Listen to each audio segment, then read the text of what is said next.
Alors voilà, vous mettez le curseur dans le paragraphe, le curseur texte pour indiquer que vous travaillez sur ce paragraphe. Alors où est-ce qu'il termine ce paragraphe au fait? Ouais, il est super long, il termine en bas de la page, hein. Vous voyez la balise de fin de paragraphe qui est là, hein. Je pense qu'il n'y en a pas avant, dans la colonne. C'est pas grave, ça n'a pas d'importance, mais voilà. Comme ça, vous voyez que c'est un paragraphe et que sur la page de droite, on a un autre paragraphe là, un autre là, un autre là. Oui, parce que, je précise, parce que la notion de paragraphe n'est pas toujours évidente pour tout le monde. Voilà. Depuis qu'on a remplacé dans le secondaire les cours de français par des cours de Zumba, on a quelques problèmes quand on parle de termes français comme les paragraphes. Alors, dans la palette paragraphe, menu texte paragraphe, on va aller ici dans le menu de la palette paragraphe jusqu'à la ligne lettrine et style imbriqué.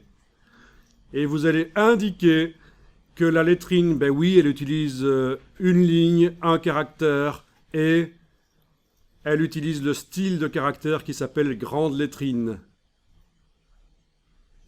OK.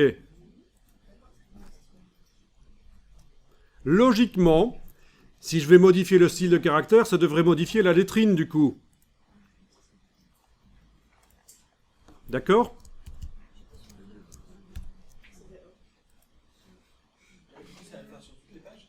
Ça ne le fera pas sur toutes les pages, ça va le faire seulement sur ce paragraphe-là.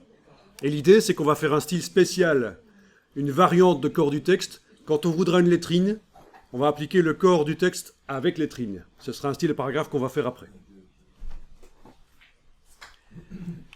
Bien, ben, vous pouvez cliquer à côté de tout, il n'y a pas besoin que quelque chose soit sélectionné particulièrement. Et on va aller dans les styles de caractères ici, double-cliquer sur la droite du nom du style grande lettrine et on va les modifier ici.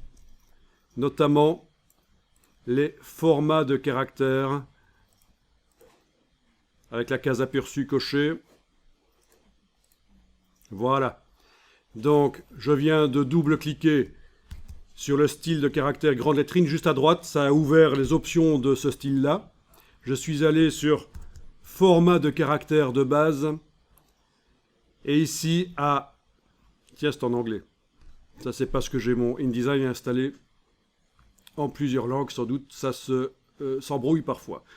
Donc, pour la taille du caractère ici, vous modifiez. Avec la case aperçu cochée, là, directement, vous voyez derrière que ça fonctionne. Vous avez la lettrine qui déborde. Vous pourriez même la faire d'une couleur différente.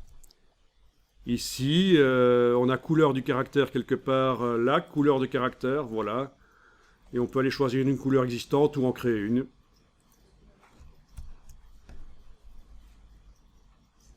Bien. Pour la créer, il faut double-cliquer sur l'échantillon de couleurs. Passer pour bien faire en RVB. Choisir la couleur qu'on veut. Cliquez sur Ajouter. Terminé. Ça s'ajoute à la liste au choisi. Donc c'est en double-cliquant que vous pouvez, en restant dans la boîte là de modification du caractère, vous pouvez ajouter une couleur.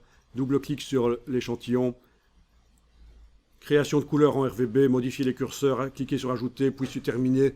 Et elle est dans la liste en bas et vous pouvez l'appliquer. Voilà. OK. Et on va enregistrer le document, on n'est jamais trop prudent. Enregistrer sous 168.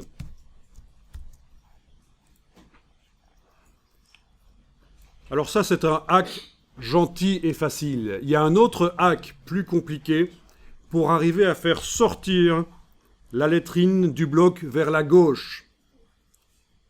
D'accord ? On peut faire varier sa taille, à quel point elle déborde vers le dessus, mais aussi à quel point elle va vers la gauche. Mais c'est un peu plus compliqué, ça nécessite d'utiliser ce qu'on appelle les styles imbriqués. Mais je ne le sens pas trop aujourd'hui parce qu'il est déjà 17h16 et ça, je ne le sens pas. Non, je ne le sens pas. OK. Alors, ce que vous pouvez tester, c'est jouer avec les deux choses.